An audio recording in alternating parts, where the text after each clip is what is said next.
Hey guys, welcome to the Blue Collar Business Podcast, where we discuss the realest, rawest, most relevant stories and strategies behind building every corner of a blue collar business. I'm your host, Cy Kirby, and I want to help you in what it took me, trial and error, and a whole lot of money to learn. The information that no one in this industry is willing to share. Whether you're under that shade tree or have your hard hat on, let's expand your toolbox. Welcome back, guys, to another episode of the Blue Collar Business Podcast. Anxiously been awaiting this episode. It's been on the books for a couple of months now. I had to beat him to get him to show up today, but we're going to be talking about the world of aviation engineering. And as you guys have probably been following along on the YouTube side of things here at SciCon, we have got to a whole nother opportunity that I never even thought was a possibility for us. We've been working at an airport for a year and a half, and all the joys that come with that, and the lessons I've learned and the experiences I've learned. My guest today has been literally somewhat of a mentor, but also been the hand that slaps me when I need it too. So it's been an exuberant education lesson for myself, but. This man is one of Arkansas businesses 20 in their 20s in 2022. He's managed some major projects, currently managing the project that we're on out there at KBBT, but he has head up the XNA's taxiway reconstruction, basically navigating everything out there at XNA from CIP plan, like we were talking, for a 5-year plan ahead of, hey, we're working on this taxiway and progressions, and he's having to take that not only for Garver, he's having to present that back to the XNA Airport ownership team and have to deal with them, and his other big role at Garver Engineering, I should say, is procuring grants for the municipalities to ensure they can procure the money when it's time to go to construction and get me involved. So furthermore, thank you so much, Chris Maestri from Garver Engineering. I can't tell you how much I appreciate you being here, bro. Yeah, thanks for having me. Happy to be here. I am. Anytime I meet somebody like yourself and like myself in their early 30s that are young in this industry but already have experience and knowledge, they stick out immediately. You know what I mean? And sure. Just from the very quick learnings I had to figure out working with you on this airport project. Now it's 3 or 4 projects in length combined. It's been crazy. But navigating that, man, I have learned a lot from you in discussion. Hey, Chris, I got another stupid question. But guys, I'm telling you, always lean. He's educated. I am not. And he understands the entire goal of what we're trying to, not just, hey, man, I can't stick the bolt in the hole. I've got to be able to present those questions to them. And I hope during this conversation today, we're going to navigate and talk about navigating some project delays between installers and engineers. And we've talked about that in length here on this show. We're also going to be talking about the skilled labor shortage and attracting this younger generation, like I was just mentioning, the early 30s. I mean, you can learn so much in your 20s, as you won an award for doing so. I preach about it on this show all the time. Like, you can use your 20s to obtain some crazy experience. Tell us just a little bit what you covered in your 20s there in the last little bit here. Yeah, so lots of learning, like you said, and I think that Garver's done a really good job of giving me a platform and a chance to see a lot of things early that people don't get to see, maybe in their 20s or even later in their career. I think even specifically within our aviation team, we have a unique opportunity to work very closely face-to-face with external clients, to potentially lead teams, et cetera, and train people up below you. But it's been awesome. Aviation is very unique, and it has been an eye-opening experience to come back to it. Like I mentioned right before, I didn't start in aviation right after school. Had a couple years doing structural engineering, and then got pulled back to Garver from a previous internship boss, Mr. Adam White, and appreciate him for that. Shout out. Yeah, it's been awesome. Great opportunities, great municipalities in Northwest Arkansas that we get the opportunity to work for and with, and really cool to see aviation explode as much as it has, especially in the last 4 or 5 years. Oh my God, man. It's crazy. I live another airport, not the airport we're discussing that we're working at, but I live out closer to that, more corporate Walmart airport, I guess, in Beaver Lake. And it's more of the big jet traffic, but I say that VBT gets some big jet traffic, not quite like that, Sure. but no, the aviation side of things really, I guess, caught my eye over the last 3 or 4 years. My dad was in the British Navy, and he worked on Sea King helicopters and on the HMS Ark Royal and aircraft carriers, and he's always had this crazy obsession with airplanes and helicopters. And so his 70th birthday, roughly 3 or 4 years ago, he had a bout of cancer. Me and Sarah flew up there. It was actually during COVID. It's a terrible time to fly. Man. Yeah. So flew up there, had to do what we had to do, but we took him up in a helicopter over Muskoka, which is northern Ontario. I know I'm getting way off track here, but Back to the roots. I sat in that helicopter with my dad. I grew this feeling in this aviation. I'm like, I kind of want to do this. And more I started looking into it, I'm like, well, this is time travel. This is fathomable time travel. You can be in Dallas, Nashville, and St. Louis, or any 3 trifectas very quickly with jet travel through the day and run projects all over the country. Oh, yeah. And I'm like, does that even compute in most people's heads? So I have definitely obtained this little bit of aviation obsession, as you have witnessed over the last year and a half we've been working together. My first topic of the day, I think you could talk about in length for most of the show, but how is AI changing the aviation industry how long have you been on just the aviation side now? It will be 6 years in January. Yes. So we've seen a lot change over the last 5-6 years. AI specifically, I mean, it hasn't come into play directly just yet, but it's kind of out there on the horizon, ready to make its jump, at least on the engineering side of it. I think we've seen a lot more technology improvements maybe on the construction side so far. Huge. Be it GPS related equipment.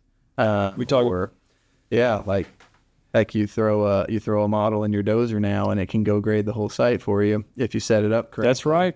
And we do. Which comes with pluses and minuses, right? You gotta make sure that everything gets input correctly on the front end, or you just got something going off in space, essentially. So yes, sir. There's a little more back checking maybe involved on the front end, but definitely some efficiencies that you get out of it on the back.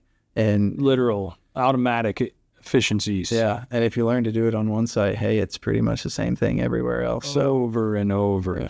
And the AI battle, I guess, it's not quite AI. I guess I referenced that a little bit wrong, but it's just the new wave of technology in general that you've probably seen over in the last 5-6 years has changed. I know on the installer side of things, it's like I didn't do GPS. We've had a GPS program for about 2.5 years.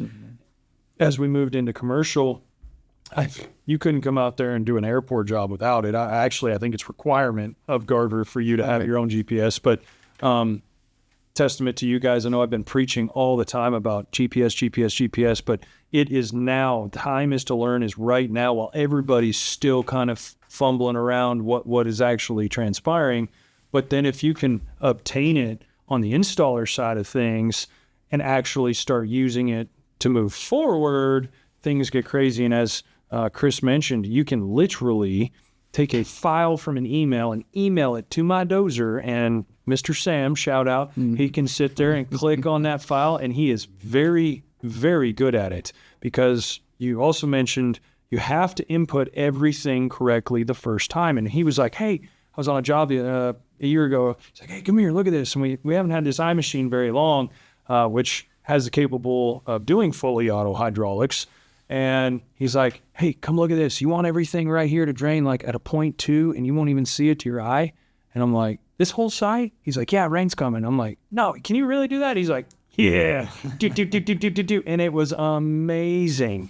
And just I wasn't ready for it. Like, you don't have any operators, though, on my side of the thing, of the coin, I guess you would say, that can set hubs. We were just on site discussing that yesterday. That's right. You can't go ask them to go set hubs. He laugh at you. You don't even know what you're talking about. They can run a laser. I'm talking just a rotary laser, sure, and shoot elevations. But going and setting hubs, that's a thing of the past. Literally, you aren't teaching anybody else. So on the GPS side, I know you're surveying. Drones are a huge thing. Are you guys doing drone surveys? We do. Garver does offer drone surveys, which is awesome. I think we've got a couple different types of drones actually for different situations. LiDAR? Right? So we do have a drone with LiDAR now officially. It gets a little bit funky when you're working around airspace, of course, for me, but we use it in a lot of other applications too. But LiDAR has been amazing, not just in flat work, but in vertical stuff too. Like working at XNA, for instance, with the terminal project, we had some guys go demo a handheld LiDAR system, and they just walked around the mechanical room at XNA, which has pipes galore, as you could can only imagine. And they scanned the whole room in 10 minutes, and it got updated into a model that you could look at physically on a computer screen in about the same time. So it was like almost instantaneous in the realm of someone physically going to study that room, and having that data is incredible. The man hours you cut. Yes. Just off of procuring the information, not alone past that, but right. Wow, that's impressive, because I didn't even think about it in the vertical implications, honestly. I mean, just from the simple fact of we're really looking hard into the drone, because the way we can quantify things and kind of pre-engineer design almost with our Magnet Pro, obviously it's not full design, etc., but we can get quantities for real estate contracts. You know, hey, I'm looking at this piece of property. I can't tell you how many times in the last 9 years people have called me and go, I am looking at this piece of property. Can you tell me how much earth I'm going to have to move for 120 by 400 or whatever the case may be? Sure. And I'm like, no, I can't. I need an engineer to draw me a little bit of stuff.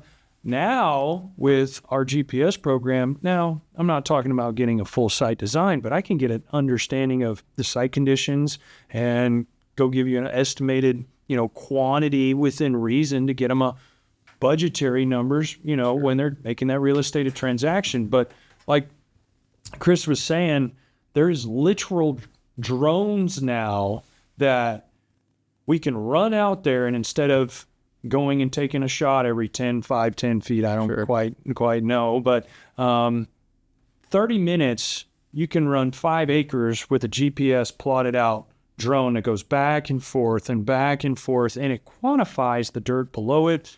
I'm like, that's insane, right? But then let's take it a little bit further. Kind of what Chris was mentioning is, what do you do with that data after you get it in? Well, now I've cut incredible man hours off of procuring the information. I can get the information in the door. What we can do with that information is there is a little bit less human error in that, where, don't get me wrong, I have ran into the drone didn't pick up the right invert or right manhole lid, rim, etc. I've already been down that road with a different engineering service, but the capabilities, once we have that information from that drone straight into Magnet and then procure some quantities, I can turn around and model that from a drone to one person in the office, get a quantity, waiting for an answer, ready to come back 15% probably away from really being a model. This is insanity. And we've only done this in, 3 to 5 years? Probably. It's gotten really big since then, yeah, I would say. I mean, it's probably been around for much longer than I can admit, but it's noticeable to a guy like me at 3 to 5 years, the last 3 to 5 years. But something that you mentioned on earlier, the aviation community around here has exploded, not just at VBT. We have XNA out here, as you mentioned earlier. XNA is now a national airport. Correct. That was pretty cool. Were you any part of that, or Not the redesignation of it? No. Okay. All right. Well, I wanted to check there. But literally, when I first started flying into XNA, there was A1 and A2 and A3, I think. It was 2000. Well, it was 1999, 2000, somewhere right in there. Flying back and forth from Canada. Oh yeah. And there was literally downstairs or the two upstairs. And now I just came back from a quick, brief trip, and from Canada, and I walked back through the airport, and I'm looking around, and I'm like, oh my God, how many gates do we have now? I guess active gates. There are 14 that they use, and there's 3 more that don't get used very often. So, and 17 if you're counting them all. The facelift it's getting is so cool, man. Yeah, it's really cool. We were almost a part of this. Oh, nice. We were working with Nabholz very closely, but I called the pre-contract man, and I said, yeah, it's probably a little too much for us to chew off right now. I don't want to designate just to this job for the next 2 years, but man, the whole facelift. Now you have to go upstairs, and but talk about managing. Just quickly here, how do you not just draw, etc., for the taxiways and having the progression of that, but managing the construction of it?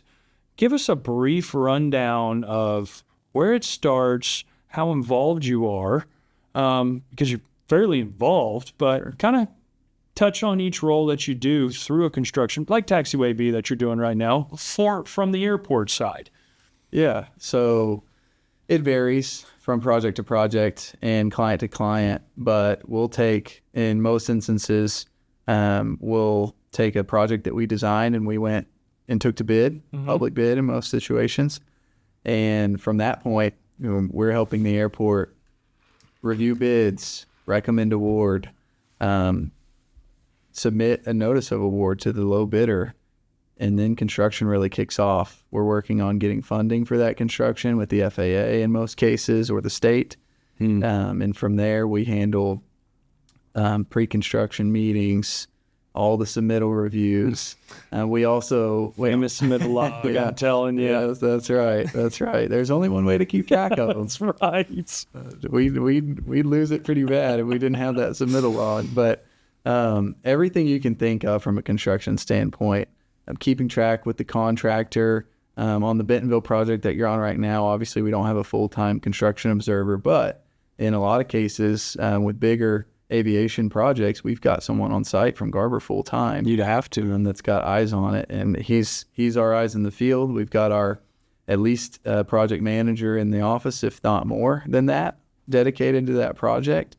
Because the bigger the project, obviously the more effort associated with it, keeping track of quantities, payments, all the red tape associated with FAA funded jobs. Oh my God. DDE tracking and certified payroll reviews. We're still waiting to get you on board with some of those. Yeah, we've done the certified payroll before, and we're prepared for that, but we're getting there. Our biggest goal in that is making sure that our client, whether that's a city or an authority that owns the airport, meets all of the grant assurances that they have to meet to continue to get funding in the future. And a lot of that is just required for us to be that involved, to make sure that they check all the boxes correctly. Now, there's airports that have the experience and handle that themselves, but in general, for the general aviation airports in Northwest Arkansas, we handle a lot of that. Well, Northwest Arkansas, I was just talking about the largest airport in the area. 20 years ago, just having 3 gates. So you guys can understand this. If you don't know, Northwest Arkansas is growing at a rate that is insurmountable, really, to think about. Every direction you point is growing. But VBT is growing, which is directly in the middle of Bentonville. And Bentonville's the home of Walmart. I know I've said that a ton on this show. But it definitely portrays its light out there and in Bentonville. If you haven't been to the area, it's stunning. It's a great place to raise a family. I shouldn't encourage anybody else to move here, but at the same time, X&A has always, I really wish we could have been a part of it. I'm glad we didn't. And I know you are too. At this stage, you know what I mean? And I'm very honest with where we're at, because only 9 years in to take on something to that magnitude was almost literally insanity. But I'm so glad we got the opportunity to work with an engineer specifically designed around aviation at an airport, because it is so different with dealing with a civil engineer on a development. Like, I need to get that point across. This isn't just something you walk from a subdivision and just, we're just going to throw, a couple roads in the ground out here. Ain't no big deal. Let me tell you something. It is a very big deal. And it may not be an FAA funded job, but it may be an FAA spec guidelined job. I don't normally put sand for any type of bedding backfill, but on this certain project, it was required because the FAA guideline superseded, etc. There's been some learning curves. But Chris, I got to tell you, thank you very much, because you have been very quick to pick up the phone and go, hey man, look, if you don't or shoot me an email. If you guys don't understand what's going on, give me a ring. Let's work through this. And because you want to get me up to speed, you're not leaving me in the dark. But I think that also, to your role you just explained, is for the airport. You care about the end outcome, no matter who the contractor is, right. Which is good and bad for me at some points. But at the same time, if I want to be able to bid on the work next time, guess what? You've got to be out there accruing grants, making sure the airport's doing what they're doing, working with their active plan for 5 years, 6 years, like you mentioned. And that's busy, man, number one. But then you actually get to construction, and I've got to tell you, I've ran a lot of engineers and a lot of projects, but you guys are thorough, bro. Thorough. And it may have something to do with the aviation as well. Yeah. But at first, I truly was like, man, not used to it. Just like going down to Fayetteville for the first time, and probably don't know as much there, but working in any other town than you go to Fayetteville is a very, very big learning curve. And it was appreciated. But I'm kind of leaning into our next kind of topic here. But how can project managers like myself, Chris, whether they're the owner of the company or whether you dealt with my former project manager, sure. Which is what it is, but at the same time, how do we effectively communicate delays back and forth to you and manage expectations in the face of, oh my God, this just happened, Chris, what do I do? And what I mean by that, guys, is there's a way to approach your engineer, okay? His goal and your goal at the end of the day is to keep the customer happy so they can do more work so we can keep making money. But at the same time, there is a way you can format this to help efficiency to resolve the problem.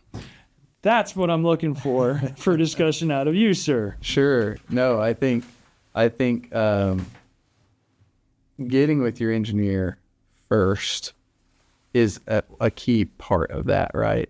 Like we play a role, and we hit on it as Garver in all of our pre-construction meetings, that we want to be in every conversation or anything that has to do with decision making, whether it's delays or change of scope, et cetera, within a construction project. We need to be part of that conversation so we can help potentially translate from the contractor to the city or the municipality that we're working for, and make sure that they can fully absorb what the implications are of any of the decisions that might be made. And I think what goes along with that is just coming with as much information as you can provide. Like, if there's a delay, why is there a delay? Or maybe not even why there's a delay, but what are we going to do to speed ourselves up in another area to mitigate the issues that we may have with that delay? So I think, and we harp on this a lot, even internally with our engineers, it's like, come with solutions and we'll talk through a few different options and we'll pick the best one. It always makes that process go faster if you're able to come with some ideas on how you might fix that issue. Sorry, I'm You're sitting good. here writing. I'm like, oh my God, you're preaching it, dude. Bring freaking solutions. Yes. Oh my God. Don't just go, Chris, I don't know what to do. Something happened. Whatever may happen. Well, I can fix it, but you got to tell me, number one, what's the freaking problem?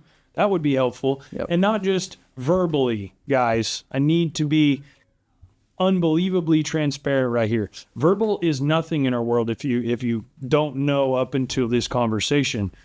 Yes, me and Chris will probably verbally talk about it on the phone, but he or I, for both parties, are going to sit there, hey, Chris, per our conversation we just had, so that way I can come back in 2 weeks and go, well, Chris said, for my phone call. Yeah. So if I've got a problem, and I preach this to my guys. Do not call my phone and go, excavator just broke down, I don't know what to do. Buddy, you want to set me through the roof? Hey, excavator just broke down. I've reached out to so-and-so. He can't get to it, but I got so-and-so maybe going to be here tomorrow. Until then, I reached out to Heath. He's got a rental coming on the way. That's what I want. Okay, sounds good. Approved. Not saying, yes, that's some of project manager's duties, but as a superintendent of the project, you can't just call me and just go, hey, I got problems. Well, they do a lot of oftentimes, but I preach all the time. Just bring me a solution. And by God, if you're waiting for me to answer the phone, sometimes you just got to make a decision, and they know the decisions they can make within the parameters, just like you were talking about, the implications of the absorbance of whatever's happening. They know exactly where that line is, give or take, let's put it that way. Sure. But I let them lead with quite a bit of grace. I mean, honestly, I let them make mistakes. I want them monetarily within reason, because our mistakes are very expensive normally. But dude, it's not that hard to bring a solution. But before I get off topic, I'm going to send Chris an email. Hey, here's my problem. Verbal, we talked about it. Here's the elevation shots. Here's my pipe. Here's this in question. You're not drawing it out for him or anything, but you are providing him information that he can put it in a drawing and he can make sense of it. That right there is going to, in my opinion, from the results side, I don't know about your side, but I'm going to get something back a lot quicker than it would be, hey, send a survey team out and I need all this. Take some shots. Here's my problem. Here's the data to support my problem. And I think, Chris, if we go this route, it's probably going to cost us a little bit of money. We can figure that out, but time-wise, it keeps us on track. Right. And a lot of times you're going to be like, this is the one, especially in aviation, because what I have figured out, there's always a strict timeline. First contract was 75 days. This one been kind of up in the air, but it was a 45-day contract, and we got majority of our work that we were able to do within the timeline. But it's been fun navigating the relationship out there for sure. Nothing bad by any means, guys. I need you to understand. I'm not anything in my undertone. It's been more me learning how to handle these solutions and problems and who to go to, when to go to them. But man, you have been fantastic, not just for me, but for my team, for my wife, when there's questions on pay estimates, because let me tell you, there's a big difference between a normal pay estimate and an aviation estimate within reason. So you've been super helpful there. But man, do you not agree? If I give you elevations, what can you do with that rather than give us a little bit of insight here? Hey, I got a problem, Chris, fix it. Or here's some elevations. What are you going to take that information? Yeah, I mean, it's more information the better, always. Elevations, pictures, texts, etc. But yeah, it's so much easier for us to just, if you can give us something as specific as an elevation or a location of a pipe, for instance, we can throw that in CAD and we can do some actual analysis of it instead of somebody throwing a tape right on, I don't know, relative to the trench that you're digging in or something along those lines. Like with spoils scattered around all of it. It's hard to understand exactly what the issue is there. So I think the underlying tone of all of that is communicate. Over communicate. Yes. You have to, and it's not a bad thing. Yep. Don't get me wrong. Chris is probably like me. Don't want to talk to anybody after 5 o'clock because that's what we do all day long. And whether, I had a note to talk about that. Here, moving along here. How do you actively communicate? You're basically dealing with 5 or 6, whether it's the city themselves or the airport ownership. I don't quite know. Other than my experience here at VBT, I don't really have an understanding. Talk a little bit about how you navigate. Obviously, you deal with all types of contractors, etc. But from an aviation side, how do you deal with the ownerships and maybe a conversation of, hey guys, we don't have this covered of the cost of the implication of this. What do we do in that percent or essence of going back to the team and going, hey, which you probably already have a solution for. Sure. I mean, sometimes things happen. Things get missed every now and then, and you got to have tough conversations with your clients or your contractors. And at the end of the day, I mean, it's everyone working together to get the best product. So being willing to have those conversations, I think, is really important when you're in a specific situation like that, if something were to be missed. Yep. But I think just understanding that everyone is a person and they have a goal in this project too. You just got to step back every now and then and think, we all have a common goal here, right? So let's get to that common goal and let's work together to get there. You're going to have tough conversations along the way. You're going to have tough decisions that have to be made, whether that's with the engineer to the contractor or the engineer with the client or the city that we're working for. But again, it's all about getting the project done and doing it right. And we got to find ways to get there. If there's costs associated with it, hey, let's talk about it. How can we save in other areas of the project to account for the additional costs that we had in this area? I think it's really important to have those open and transparent conversations with everyone. And that's not just something that needs to be had with the city. Everyone needs to be part of those conversations to get to the answer and continue moving forward. Well, not only that, man, if you're open to having conversations with your contractor, a lot of times if you're dealing with a good contractor, they're providing you viable solutions. Right. It's just it's how you're going to interpret it and put it on paper and then translate it up. Just like you said earlier, that translation that you guys do in your role is crazy because you're having to procure the funding, you're having to deal. If one little thing goes wrong, it's all on you guys. There's a lot of glaring responsibility there, but from what I've seen, you do it very well. I appreciate it. And the Garver team does it really well. And there's some things that I'd love to change about it, but at the same time, you guys do your job very well, and I wanted to highlight that on this show. One of the other things, I guess, we'll move on to, my guy, as you have seen it, especially in the contractor side of coin, I guess you would say, but I don't know if you guys would necessarily deal with so much this is me assuming, that was a total assumption when I say this, but I don't think you would deal with it as much on the engineering side about procuring the next generation, like yourself. You've been there through your 20s, myself as well, but how's it been on the engineering side, and how do you think we're going to go about attracting the next generation? Yeah, that's a great question. Shameless plug for my wife, Morgan. She's actually a career and technical education teacher at Grimsley Junior High. Really? So what most people think is like, family and consumer science, culinary, home ec type stuff. There's a lot more to it than that. There's teaching kids what jobs are out there, not just at the junior high level necessarily, but Bentonville does a really good job with their Ignite program. They have an aviation specific Ignite program that teaches kids about jobs in the aviation industry, not just flying planes either.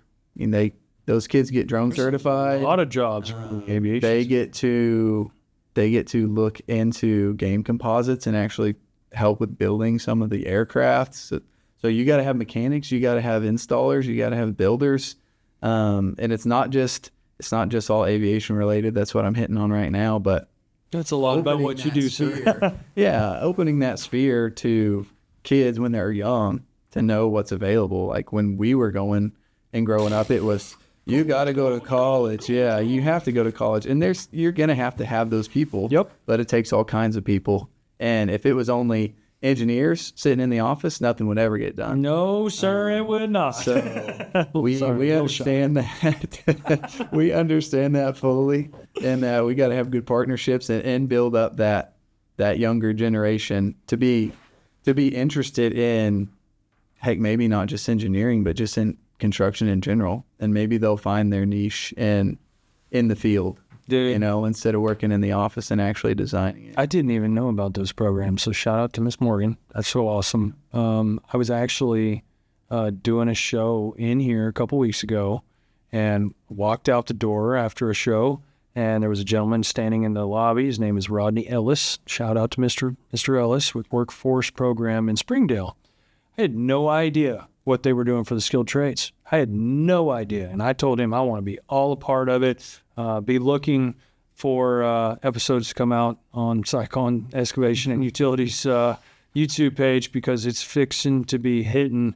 I spent an entire day down there with all of those classes. And then I went in and there were 65 students, Chris, in the night class. Wow. These are graduating seniors. They're graduating with OSHA 30 certifications, CDLs, heavy equipment experience. They have a 308, a D3, a 120 grader, all with Trimble on it. That's awesome. All with Trimble on it. So we're going to go back. Heath from our office, he's going to go spend some time with using this GPS and really start harnessing. I was preaching at him, get that Trimble in there. You have no idea what that'll do for your life. Learn it.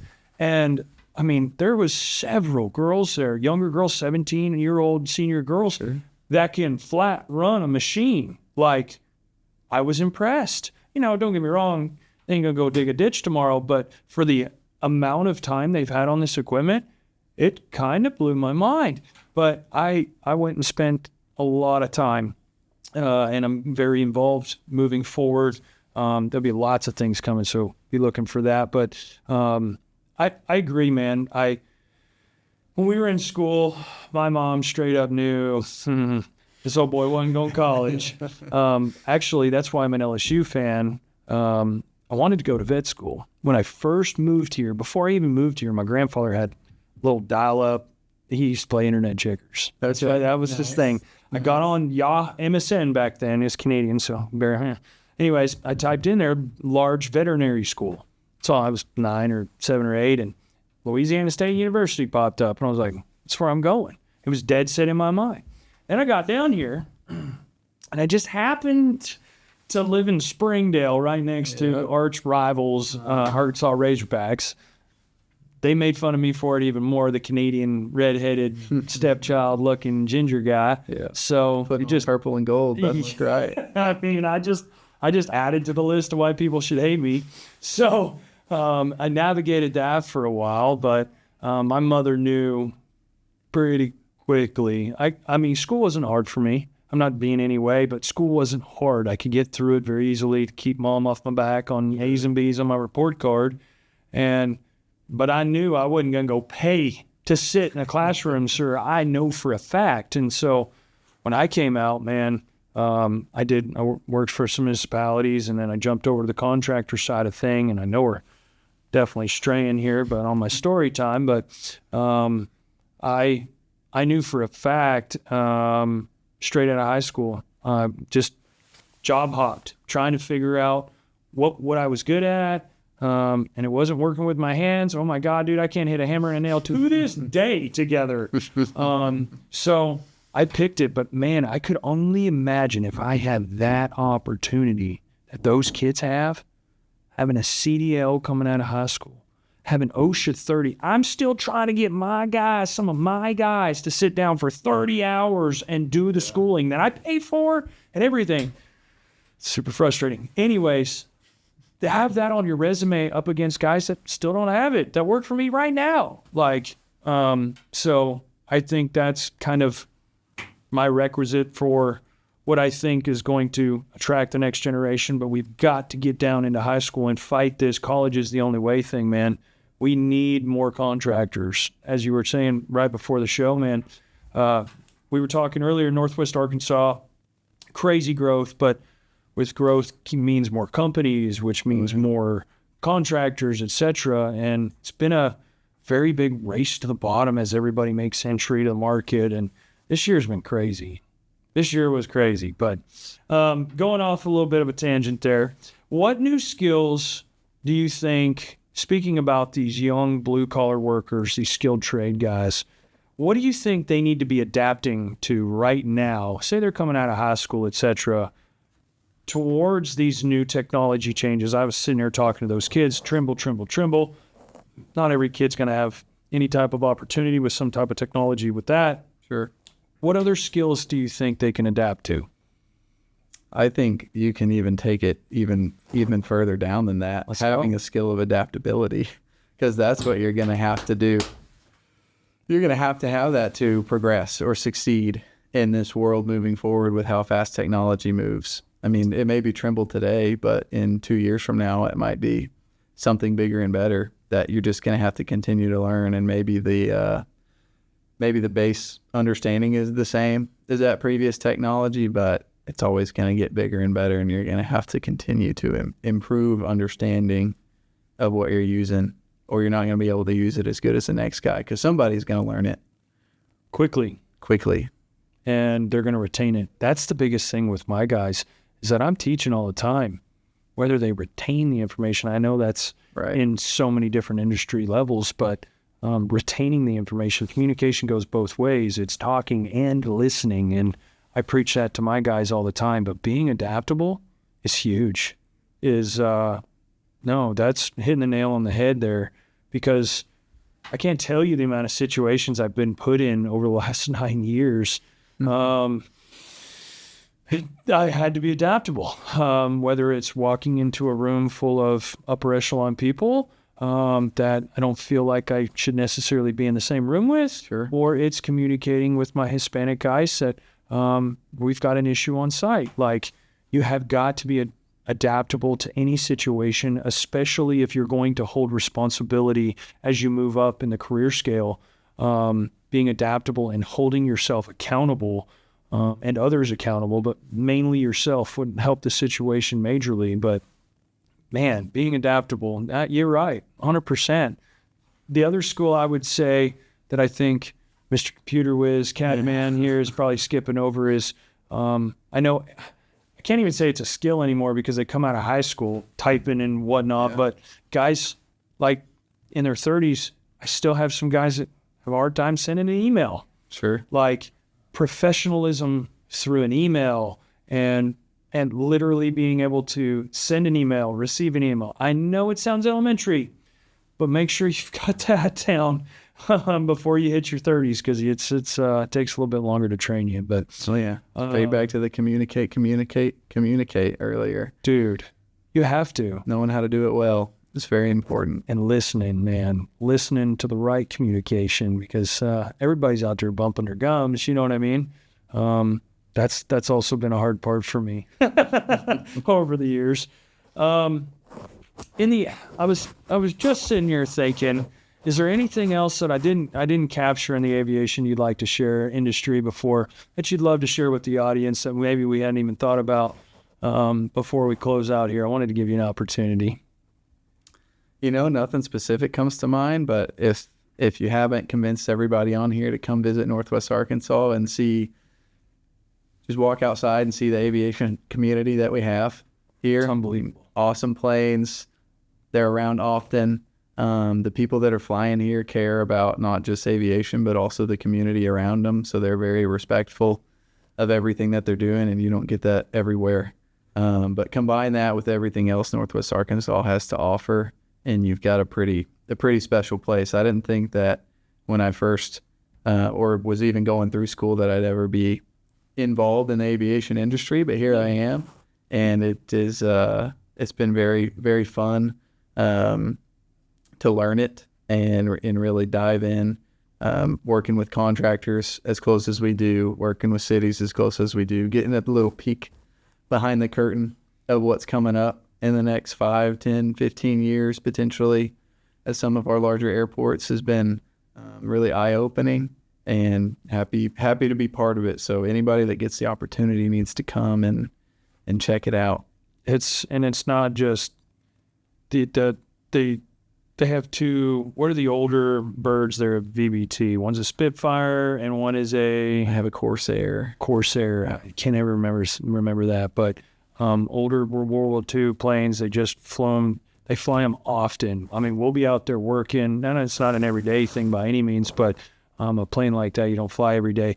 But they'll get them out, and we'll just be standing there working, and there they go. And I've actually got some video of it, but need to get that up. But real quick here, guys, if you've loved this episode and what me and Chris have been talking about here, make sure you guys check out bluecollarbusinesspodcast.com.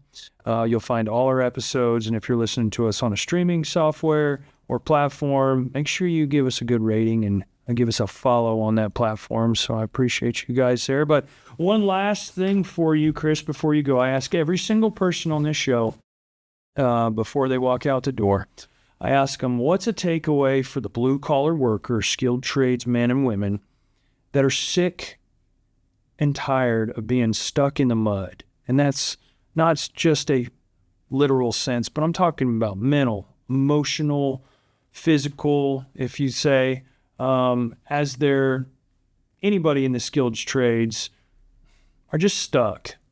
Yeah. I don't know. Find a way maybe to get a win out of every day. I think that helps me get through. I mean, we're very busy, obviously, on the engineering side. Y'all are extremely busy on the contractor side. But if you can find at least one success each day, it helps me come back to work the next day and feel like I can keep going, And sometimes that pile gets so high that it seems a little bit overwhelming. But if you can feel like you've gotten at least something done every single day that you're happy with and progressing on, then it makes it a whole lot easier to keep going. Dude, thank you for that. And I'm serious. That is so true. How you eat an elephant, one bite at a time. That's right. And our plates do pile up very quickly. And you don't answer just a day's worth of emails. You're 2 weeks behind and trying to play catch up. And but no, I really appreciate your time. I know you have an extremely busy schedule. Like I was saying, I highly anticipated this episode because we have worked so closely together. And I think it's so big for our industry just to show a working engineer and working installer sitting down and having a conversation and discussing anything. I don't care other than the project itself, and showing that we are two normal human beings and we understand the common goal. And that's there's a lot to be said for that, because there's a lot of engineers that are not like that. And there's a lot of installers not like that. Sure. There's a lot of stigma about us and how things have always progressed, and this is how they always did it. Well, I'm not really looking forward using the past mindset. The whole construction industry needs a little bit of an overhaul in general. So, but seriously, Chris, thank you so much for joining me today. And if you guys have loved this episode and more, you can find everything on bluecollarbusinesspodcast.com. And until next time, guys, be kind and be humble. If you've enjoyed this episode, be sure to give it a like, share it with the fellers, check out our website to send us any questions and comments about your experience in the blue collar business. Who do you want to hear from? Send them our way, and we'll do our best to answer any questions you may have. Till next time, guys.